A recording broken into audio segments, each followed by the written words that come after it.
పిల్లలు పేరెంట్స్ మెచ్చిన university Sankalchand Patel university Gujarat.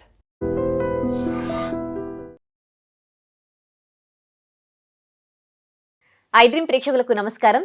దైవానుగ్రహం కార్యక్రమానికి స్వాగతం.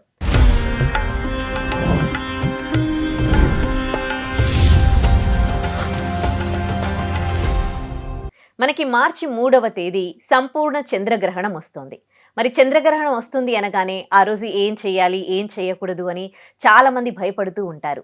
అసలు చంద్రగ్రహణం రోజు మనం ఏం పాటించాలి, అసలు గ్రహణం అంటే ఏంటి, గ్రహణాలకి రాశులకు సంబంధం ఏంటి, అసలు గ్రహణానికి అలాగే సైన్స్కి ఏమైనా సంబంధం ఉందా, ఈ డౌట్స్ అన్నీ కూడా క్లారిఫై చేసుకుందాం. మనతో పాటు స్టూడియోలో మాధురి గారు ఉన్నారు, మాట్లాడదాం. నమస్తే అమ్మా.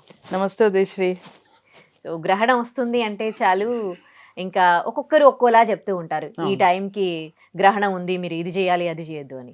ఇప్పుడు సంపూర్ణ చంద్రగ్రహణం వస్తుంది కదా, దాని టైమింగ్ దాని గురించి మాట్లాడతారా ఫస్ట్? మనం ఖగోళ శాస్త్రం ప్రకారంగా తీసుకుంటే, అంటే సైన్స్ బేసికల్గా ఆస్ట్రానమీ ప్రకారంగా తీసుకుంటే గ్రహణం అంటే చాలా చిన్న విషయం. అది రెగ్యులర్గా సెలెస్టియల్ ఈవెంట్ అనమాట. రెగ్యులర్గా ఆకాశంలో జరిగే ఒక ఈవెంట్. అందులో ఏం ప్రత్యేకత లేదు. ఎందుకు అంటే గ్రహణంలో చాలా రకాల గ్రహాలు ఉంటాయి. ఒక్కొక్క గ్రహానికి ఒక్కొక్క వేగం ఉంటుంది. వాటికి తాలూకు ఒక నిర్ణీత కక్ష అంటే ఒక ఆర్బిట్ ఉంటుంది. ఆర్బిట్లో అవి తిరుగుతూ ఉంటాయి. అలా తిరుగుతున్నప్పుడు ఒక్కొక్కసారి గ్రహణాలు ఏర్పడతాయి. మామూలుగా అయితే మనం ఏంటి, అది ఒక వింతలాగా ఒక విచిత్రంలాగా చూస్తాం. కానీ ఆస్ట్రానమీ ప్రకారం అదేమీ కాదు. ఖగోళ శాస్త్రంలో అది చాలా అతి సాధారణమైన విషయం. గ్రహణంలో ఇంపార్టెంట్గా ఏంటి ఉంటాయి గ్రహాలు? 3: భూమి, చంద్రుడు, సూర్యుడు. ఈ మూడిటి మధ్య కదా గ్రహణం ఏర్పడుతుంది. ఈ 3 ఎప్పుడైతే ఒకే సరళ రేఖలోకి వస్తాయో, వాటి గమనంలో ఒక భాగంగా ఒకే సరళ రేఖలోకి, అంటే ఒక స్ట్రైట్ లైన్ మీదకి 3 గ్రహాలు వచ్చినప్పుడు గ్రహణం ఏర్పడుతుంది. ఎప్పుడైతే సూర్యుడికి భూమికి మధ్యలో చంద్రుడు వస్తాడో అప్పుడు సూర్యగ్రహణం వస్తుంది. సూర్య చంద్రులకి మధ్యలో భూమి వస్తుందో అప్పుడు చంద్రగ్రహణం వస్తుంది. అంతే.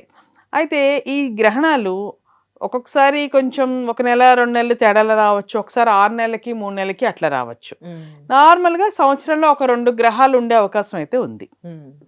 అయితే ఈ గ్రహాల్లో కూడా రకాలు ఉన్నాయి. ఇప్పుడు ఇందాక అనుకున్నాం కదా, రేపు రాబోయేది సంపూర్ణ చంద్రగ్రహణం అని. అట్లాగే సంపూర్ణ గ్రహణం అంటే ఏంటంటే ఒక గ్రహము ఇంకో గ్రహంగా, అంటే ఇప్పుడు గ్రహాలు ఉపగ్రహాలు కదా, చంద్రుడు ఉపగ్రహం, సూర్యుడు భూమి గ్రహాలు.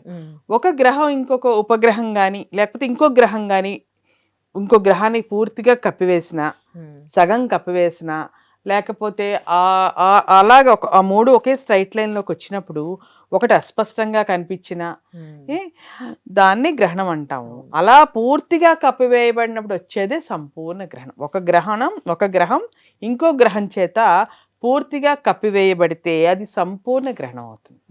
Complete or total solar eclipse or lunar eclipse. అదే కొంత భాగం, సగము లేదా సగం కన్నా తక్కువ లేదా సగం కంటే ఎక్కువ కప్పివేయబడి సగం మాత్రమే కనిపిస్తూ ఉంటే అది పాక్షిక అంటాం, పాక్షిక గ్రహణం అంటాం. అలాగే ఇంకో గ్రహణం ఉంటుంది, అదేంటంటే అది సూర్యగ్రహణంలో మాత్రమే వస్తుంది, వలయాకార గ్రహణం. ఎందుకు వలయాకార గ్రహణం అంటారంటే, సూర్యుడు ఉంటాడు కదా, సూర్యుడికి అడ్డుగా చంద్రుడు వచ్చేస్తాడు. కానీ ఎలా వస్తాడంటే అవుటర్ లైన్ అంతా వదిలేసి మధ్యలో అంతా క్లోజ్ చేస్తాడు, అవుట్ లైన్ కనిపిస్తూ ఉంటుంది. అప్పుడు ఎలా కనిపిస్తుంది అవుట్ లైను? ఒక రింగ్ లాగా కనిపిస్తుంది. దాన్ని వలయాకార గ్రహణం అంటాం. అదే చంద్రుడి విషయంలో అయితే ఏమవుతుంది, చంద్రగ్రహణంలో ఏమవుతుందంటే భూమి సూర్యుడికి చంద్రుడికి మధ్యలో వచ్చినప్పుడు సూర్యుడి తాలూకా కాంతి ఏదైతే ఉందో అది రిఫ్రాక్షన్ అంటారు, వక్రీభవనం చెంది చంద్రుడి మీద పడినప్పుడు ఎర్రగా పడుతుంది. ఆ ఎరుపు రంగు, ఆ కాంతి కిరణాలు పడడం వల్ల చంద్రుడు ఎరుపుగా మారుతాడు. అందువల్ల దాన్ని బ్లడ్ మూన్ అంటాం లేదా రక్త చంద్రగ్రహణం అంటాం. మామూలుగా సూర్యుడి తాలూకా కిరణాలు నేరుగా భూమి మీదకి పడాలి. మధ్యలో చంద్రుడు వచ్చేసాడు అనుకో, కాసేపు ఎక్కువసేపు, నార్మల్గా సూర్యగ్రహణాలు ఎక్కువసేపు ఉండవు, ఒక 10 నిమిషాలు లేదా 15 నిమిషాలు, అంతకంటే ఎక్కువ వ్యవధి ఉండదు.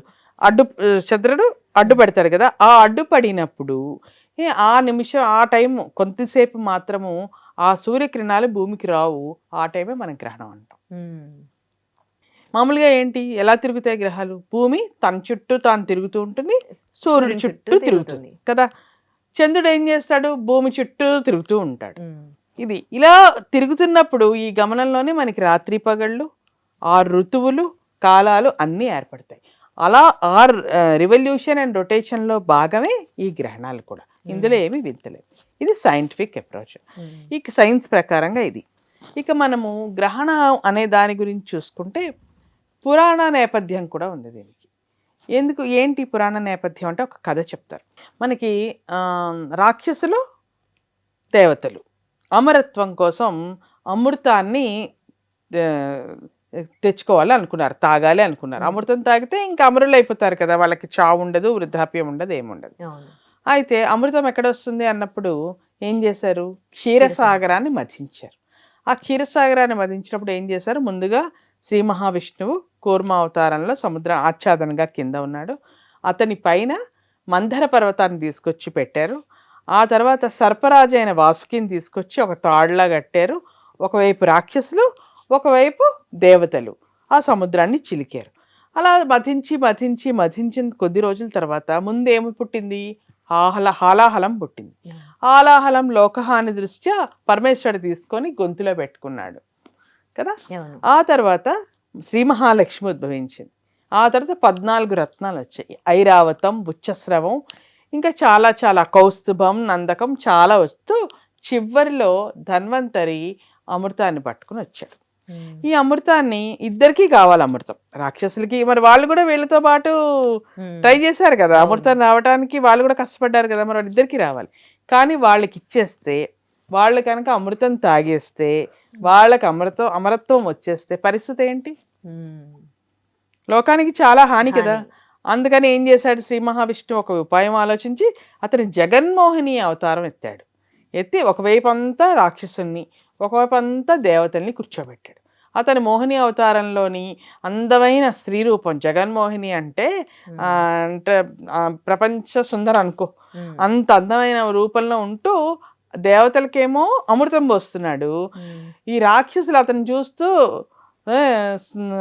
వాళ్ళకి మెస్మరైజ్ అయిపోయారనమాట, సమోహితులు అయిపోయి అతను ఏం పోస్తే అది తాగేశారు. అతను నిజంగా అతనికి అమృతం పోయకుండా వాళ్ళకి సుర అనే పానీయాన్ని పోసాడు. వాళ్ళు విష్ణుమూర్తి వైపు చూస్తూ అదే అమృతం అనుకుని తాగేశారు. కానీ అందులో స్వరభాను అనే ఒక రాక్షసుడు ఈ విషయాన్ని కనిపెట్టి దేవతల వైపు వెళ్ళి కూర్చున్నాడు. విష్ణుమూర్తి కూడా తెలియక దేవతలతో పాటు అతనికి కూడా అమృతాన్ని పోసేశాడు. అతను అమృతం తాగేశాడు. ఆ విషయాన్ని ముందుగా సూర్యచంద్రులు ఇద్దరు కనిపెట్టి విష్ణుమూర్తికి చెప్పారు. అతను రాక్షసుడు, అతనికి నువ్వు పోసేసావు, అతనేమో తాగేశాడు అమృతాన్ని, అమరుడైపోతాడు. వెంటనే విష్ణుమూర్తి ఏం చేశాడు? సుదర్శన చక్రంతో అతని తల సంహరించేశాడు. అతనికి అప్పుడు పీకకి పీక, మొండం వేరు, తల వేరైపోయినాయి.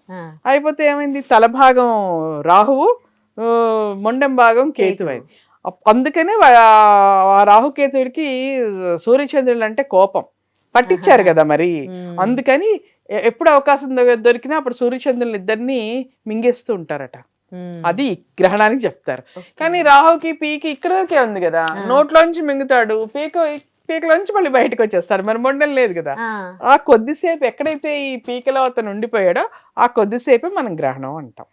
ఓకే, అది గ్రహణానికి సంబంధించిన పురాణ నేపథ్యం. ఓకే, ఇక గ్రహణం నాడు ఏం చేయాలి, ఏం చేయకూడదు ఆచారాలు. మామూలుగా అయితే చెప్పాను కదా, సైంటిఫిక్ గా చూస్తే అది చాలా క్వైట్ కామన్, ఏమీ కాదు, మామూలే. కానీ నార్మల్ సెలెస్టియల్ ఈవెంట్.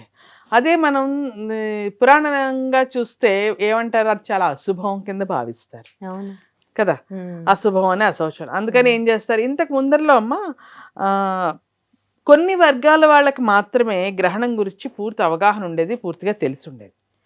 కొంతమంది అంతలా పట్టించుకునే వాళ్ళు కాదు, కొంతమంది చాలా పట్టింపులు ఉండేవి. ఇప్పుడు ఈ సోషల్ మీడియా వచ్చిన తర్వాత, టీవీలో వచ్చిన తర్వాత ఒక వారం రోజులు ముందర నుంచి వాయించేస్తున్నాం కదా ఎడాపెడా.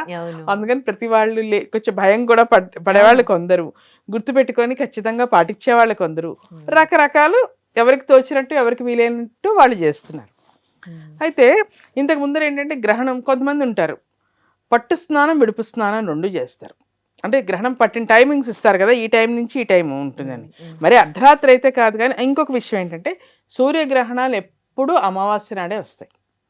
మా డే టైమే వస్తాయి, సూర్యుడు ఉన్నప్పుడే కదా సూర్యగ్రహణం. చంద్రగ్రహణాలు ఎప్పుడు పౌర్ణమి నాడే వస్తాయి, నైట్ టైం వస్తాయి. అంటే ఈవినింగ్ నుంచి, అంటే ఆఫ్టర్ సన్సెట్ ఎప్పుడైనా రావచ్చు, ఒక్కొక్కసారి కొంచెం ముందరగా కూడా రావచ్చు. అయితే ఈ గ్రహణము ప్రపంచం అన్ని చోట్ల ఉండాలని లేదు, ఎందుకంటే భూమి గుండ్రంగా ఉంది కదా. కొన్ని చోట్ల సంపూర్ణంగా ఉంటాయి, కొన్ని చోట్ల పాక్షికంగా ఉంటాయి, కొన్ని చోట్ల అసలు అంటాం కదా ఆ గ్రహణం అక్కడెక్కడ ఉంది మనకి లేదు ఈసారి అనుకుంటాం కదా, అట్లా మనకు కనిపించావు.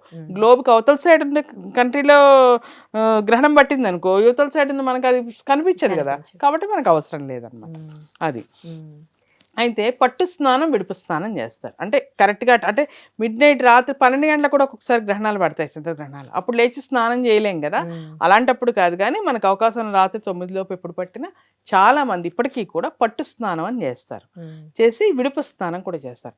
అయితే ఈ గ్రహణ సమయంలో ఈ పట్టు స్నానం చేసిన తర్వాత కూర్చొని జపాలు, కొంతమందికి మంత్రాలు పుచ్చుకునే వాళ్ళు ఉంటారు, మంత్రం తీసుకునే వాళ్ళు ఉంటారు, కొంతమందికి పండితులు వాళ్ళు ఉంటారు. వాళ్ళు ఈ గ్రహణం సమయం అంతా కూడా మంత్రజపం చేస్తారు.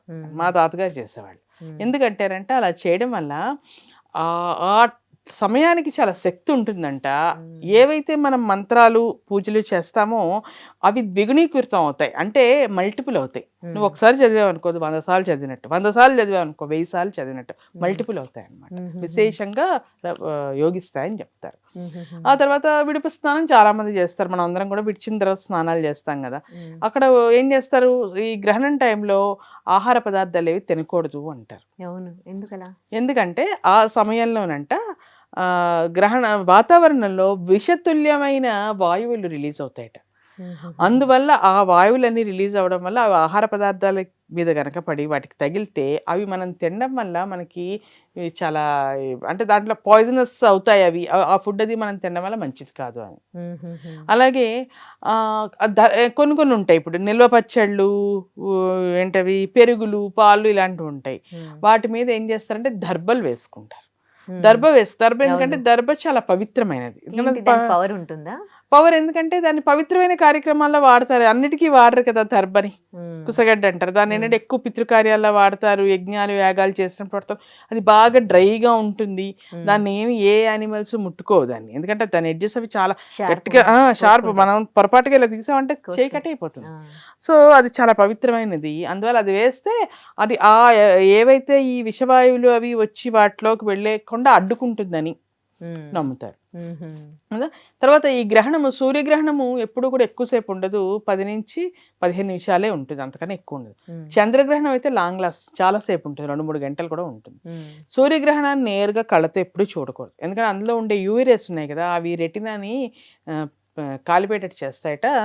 సో గ్లాసెస్ వేసుకుని చూడాలి. చంద్రగ్రహణం చూసినా పర్వాలేదు, కానీ ఇవాళ రేపు నన్ను అడిగితే చూడాల్సిన అవసరం లేదు, మన టీవీలో లైవ్ టెలికాస్ట్ వస్తుంది. సో సేఫెస్ట్ మోడ్ కూడా కదా, సో టీవీలో చూసుకోవచ్చు. ఇక వీళ్ళు ఉన్నారు కదా ప్రెగ్నెంట్ లేడీస్ని ఆ టైంలో పడుకునేయమని చెప్తారు, ఆ టైంలో ఏవి తినద్దని చెప్తారు. అవును, ఎందుకు అలా చెప్తారు అంటేనంట ఒక రకమైన రేస్ ఏవైతే ఉన్నాయో, గ్రహణం టైంలో విడుదలయ్యే రేస్ అన్నీ కూడా, విడుదలయ్యే రేస్ అంటే కిరణాలు చాలా పవర్ఫుల్ అని, అవి కడుపులో ఉండే బేబీ అంటే గర్భస్థ శిశువు మీద వాటి తాలూకా ప్రభావం చూపిస్తాయని, దానివల్ల పిల్లలు అంగవైకల్యం అంటే హ్యాండిక్యాప్ చిల్డ్రన్ కానీ మెంటల్లీ ఛాలెంజ్డ్ కానీ పుడతారని, బ్రెయిన్ మీద కనుక ఎఫెక్ట్ అయితే, అంటే మనోవైకల్యం అంటారు, అంగవైకల్యం మనోవైకల్యం ఇలాంటి పిల్లలు పుడతారని చెప్తారు. అందువల్ల ఆ టైంలో ఆ గర్భవతుల్ని బయటికి రావద్దని, అంటే చూడొద్దని, తర్వాత ఇంట్లో కూడా కదలకుండా పడుకోమని, ఆ టైంలో అసలు ఏమీ తినొద్దని చెప్తారు. చిన్నపిల్లలకు కూడా చెప్తారు. చిన్నపిల్లలు పెద్దవాళ్ళు కొంచెం ఉండలేని వాళ్ళు ఉంటే తినేస్తారు, కానీ నార్మల్గా చిన్నపిల్లలు బాగా ఇన్ఫాంట్స్ని కూడా బయటికి పట్టుకుని వెళ్ళొద్దు అట్లా చెప్తారు, ఎందుకంటే వాళ్ళకి కూడా రేస్ అది మంచిది కాదు అని. నార్మల్గా గ్రహణంలో ఎవరు బయటికి వెళ్ళరు. ఇంతకు ముందు అంటే ఏవో ఎక్స్రే షీట్స్ పెట్టుకొని గ్లాసెస్ పెట్టుకొని చూసేవాళ్ళు, ఇప్పుడు టీవీలో వచ్చేస్తున్నది కాబట్టి అవసరం కూడా లేదు. ఇక అయిపోయిన తర్వాత మొత్తం ఇళ్ళంతా కడుక్కొని ఫ్రెష్గా, ఉదయం మిగిలిపోయిన ఫుడ్స్ గట్రా ఉంటే మళ్ళీ తినరు, అవి పడేసి మళ్ళీ కొత్తగా వండుకొని చేసేవాళ్ళు. కాకపోతే ఇప్పుడు ప్రాక్టికల్గా చూస్తే ఇప్పుడున్న పరిస్థితుల్లో మన ఇలాంటి నగరాల్లో అలాంటివన్నీ పాటించడం కొంచెం కష్టమైన పని కదా. చాలా మంది బయట తింటూ ఉంటారు, జాబ్స్ చేసేవాళ్ళు, నెక్స్ట్ 24/7 లైక్ డిఫరెంట్ షిఫ్ట్స్ లో పనిచేసే ఉద్యోగాలు ఉంటాయి, వాళ్ళ కోసం ఫ్రెష్ గా అప్పుడు ఎవరు వండి పెడతారు, ఏ రెస్టారెంట్ లోనే తినే వాళ్ళకి. స్వీట్ షాప్ లో స్వీట్స్ ఏమవుతాయి, స్వీట్స్, మన స్ట్రీట్ ఫుడ్స్, ఫాస్ట్ ఫుడ్స్, అవ్వవు కదా, అవును. వీలు పడదు. కాకపోతే వీలైనంత వరకు ఇల్లు కడగడాలు కూడా అవ్వవు, ఎందుకంటే మనం ఇప్పుడు అపార్ట్మెంట్ లైఫ్ కదా, ఎక్కడ పడితే అక్కడ నీళ్ళు కడగలేం. బయటికి పోవు కదా. అవును. సో దానికి తగ్గట్టుగా కొద్ది గొప్ప మార్పులు చేసుకోవడం, అంటే వీలైనైతే పర్ఫెక్ట్ గా పాటిస్తామంటే మంచిదే, వద్దని ఎవరు చెప్పరు. ఎందుకంటే శుభ్రంగా ఉండడము, ఫ్రెష్ ఫుడ్ తినడము, స్నానాలు చేయడం ఇవన్నీ మంచివే కదా, ఆరోగ్య అలవాట్లే కదా, ఇందులో ఏమీ ఇది లేదు కదా. అది తర్వాత ఈ గ్రహణము కోసం ఇంకా కొన్ని రాసుల మీద గ్రహణం కొన్ని నక్షత్రాలు, అంటే ఆ టైంకి ఏ నక్షత్రం ఉందో ఆ నక్షత్రంలో పడతాయి గ్రహణాలు. ఆ నక్షత్రం ఉన్న రాశి గాని ఆ నక్షత్రం వాళ్ళ గాని గ్రహణం చూడకూడదు, దానివల్ల వాళ్ళకి చాలా చెడు ప్రభావాలు ఉంటాయి అంటారు వాళ్ళ మీద. ఉంటాయండి నిజంగా రాశుల ప్రభావం? మరి అది నమ్మకం అమ్మా, మరి ఉంటాయి ఉండవో అని మనం ఇప్పుడు ఇక్కడికి చెప్పుకోలేము, నమ్మకం బట్టి ఉంటుంది అది. అయితే దానికి ఏంటి ఫలితాలు చెప్తారు కదా, నెక్స్ట్ డే వెళ్ళి దానం చేయాలి, దేవాలయాలు సందర్శన చేయాలి. డెఫినెట్ గా దేవాలయాలు సందర్శన చేయడం వల్ల అక్కడ ఏదో పూజో అభిషేకం అర్చన చేయించుకోవడము, దానాలు చేయడం ఎప్పటికైనా మంచివే కదా. సో నిజంగా ఒకవేళ బ్యాడ్ ఎఫెక్ట్స్ ఉన్నా తగ్గుతాయి, లేకపోయినా అది చేయడంలో తప్పులేదు కదా. అలాగే ఇప్పుడు చంద్రగ్రహణం మనకు రాబోయేది. చంద్రుడు మనస్కారకుడు అంటారు, అంటే మనసు మీద పనిచేస్తాడని, అంటే ఎవరో ఒక సైక్ మీద పనిచేస్తాడు బేసికల్ గా. అయితే ఈ వింటే మనం పౌర్ణమి నాడు సముద్రంలో కూడా ఆటుపోట్లు ఎక్కువగా ఉంటాయి. అలాగే మన వాళ్ళు అంటూ ఉంటారు, ఎవరైనా కొంచెం తిక్కగా ఉంటే అమావాస్యకి పౌర్ణమికి తిక్క పడుతూ ఉంటుంది అంటారు, తిక్క పడుతుంది అని కదా. అంటే ఈ చంద్రుడి తాలూకా మూమెంట్స్ ఉంటాయి, దాన్ని బట్టి మనుషుల తాలూకా మెదడు మీద కూడా వాళ్ళ ఎఫెక్ట్ ఉంటుంది, అందువల్ల వాళ్ళు రోజుకో రకంగా మారుతారు అని చెప్తూ ఉంటారనమాట. అందుకే అది ఎంతవరకు నిజమన్నది పక్కన పెడితే యూసేజ్ అయితే బాగా ఉంది.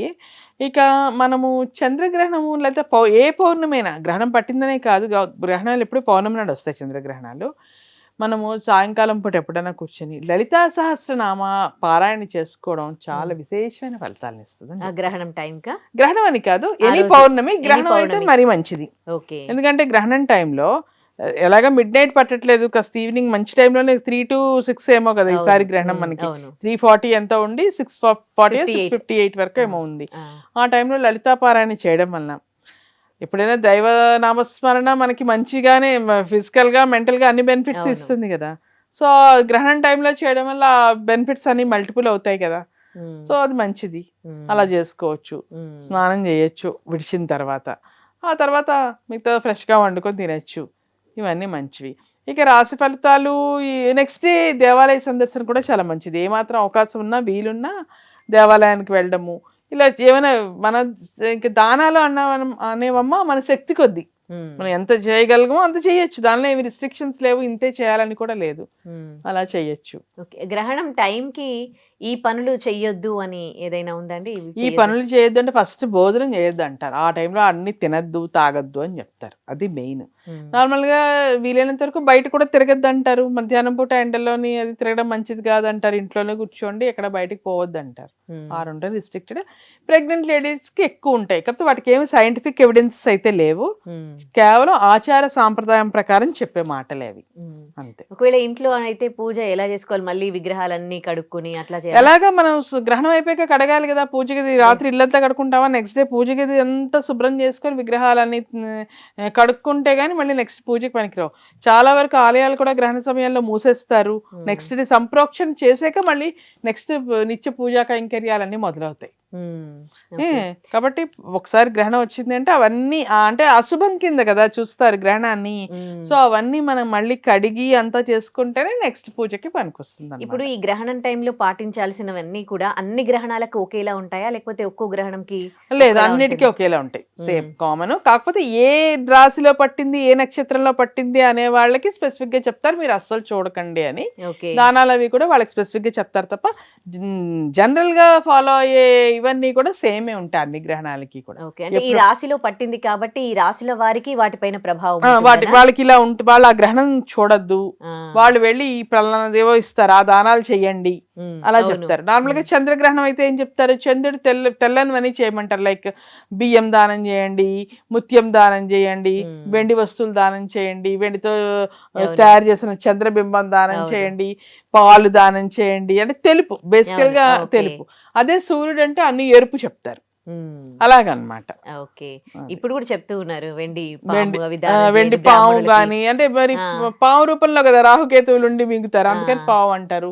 అయితే వెండి చంద్రుడిని చేయమంటారు, చంద్రబింబం వెండితో తయారు చేయించి. ఉమ్, లేదా తెల్లని బియ్యం, తెల్ల వస్త్రము, తెల్ల వస్త్రంలో పెట్టి తెల్ల బియ్యం ఇయ్యండి. ఉమ్. అన్ని వైట్ అన్నమాట చంద్రుడు అనేటప్పటికి. ఓకే. ఇప్పుడు గ్రహణం అయిపోయాక చేసుకోలేకపోతే ఒకవేళ నైట్ అయితే నెక్స్ట్ డే చేసుకోవచ్చా? నెక్స్ట్ డే మార్నింగ్ రాత్రి ఎవరు చేస్తారు? రాత్రి ఏం కోవిల్ గుడి కూడా ఉండదు కదా, వాళ్ళు కూడా సంప్రోక్షణ చేస్తే గానీ నెక్స్ట్ డే పూజాది కార్యక్రమాలు మొదలెట్టరు. ఉమ్. సో నెక్స్ట్ డే వెళ్ళి చేసుకోవచ్చు. మ్మ్. కొంతమంది గ్రహణం ఉన్న అంటే గ్రహణం ఉన్న టైంలో ఇంకా అసలు ఏ పనులు చేయొద్దని అంటారా? ఏ పనులు అంటే సాధ్యమైనంత వరకు బయటికి రావద్దంటారు, భోజనం చేయొద్దంటారు. మిగతా చిన్న ఇంట్లో కూర్చొని మనం ఆ మామూలు పనులన్నీ చేసుకోవచ్చు. మనం ఇప్పుడు షూటింగ్ అనుకో, మనం లోపల కూర్చొని షూటింగ్లు చేసుకోవచ్చు కదా అట్లా. ఓకే. గర్భిణులకు గ్రహణం ఎఫెక్ట్ చాలా ఉంటుందని గ్రహణం ముర్రి ఇలాంటివి అవన్నీ ఉంటాయంటారు గ్రహణం కదా? టైంలో బయటకు వచ్చి వాళ్ళు ఆ గ్రహణాన్ని చూస్తూ వస్తాయంటారు. అందుకే వాళ్ళు చాలా కేర్ఫుల్ గా ఉండమని చెప్తారు. జాగ్రత్తగా ఆహా. పడుకొని కదలద్దు, ఎట్లా ఏమైనా దురద దురద పెట్టినా పెట్టినా గోక్కోద్దు. కూడా బట్ట పెట్టేయాలి తప్ప డైరెక్ట్ గా గీసుకోవద్దు. ఆ. తర్వాత ఆ టైంలో అసలు తిండాలు తాగడాలు ఏమైనా కావాలంటే ముందరే తినేసి కదలను కూడా కదలద్దు అంటారు. మ్మ్. కదలకుండా అయిపోయిన తర్వాత వచ్చి లేచి స్నానం చేసి అప్పుడు ఏమన్నా తినమని అలా చెప్తారు. ఓకే. ఇప్పుడు ఇవాళ ఈ చంద్రగ్రహణం వచ్చే చంద్రగ్రహణం రోజు కూడా గర్భిణీలు కంప్లీట్ గా కంప్లీట్ గా జాగ్రత్తగా ఉండాలి.